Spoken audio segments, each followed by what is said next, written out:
একটা ছেলে 6-7 হয়তো পড়ে এরকম কিছু, এই আমারে আইসা বলতেছে এরা নাকি লিফলেট দেয় নাই। এই যে লিফলেট আছে না, আমাদের লিফলেট কই আসেনি এনে, ওই যে লিফলেট হাতে আমার কাছে বা কারো আমাদের কোনো কারো কাছে হাতে লিফলেট চাইছে, তো এদের লিফলেট দিছে না বা একটা দুইটা দিছে, হ্যাঁ তো অনেকগুলো চাইছিল আর কি। ক্লাস 6-7 পরে ভোট কিন্তু দিতে পারতো না, হাতে কিতা করছে, হাতে 50টারে ফটোকপি করে লাইছে।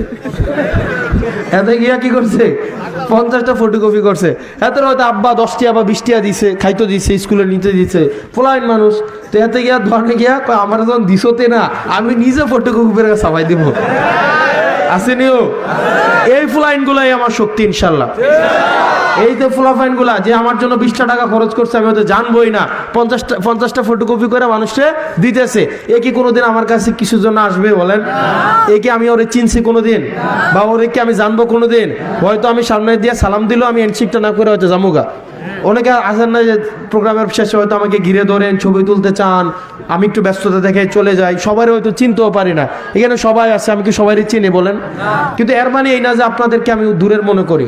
ওই ছেলেটা হয়তো কোনোদিন জানবে, আমি হয়তো কোনোদিন জানতামও না যে সেই কাজটা করছে।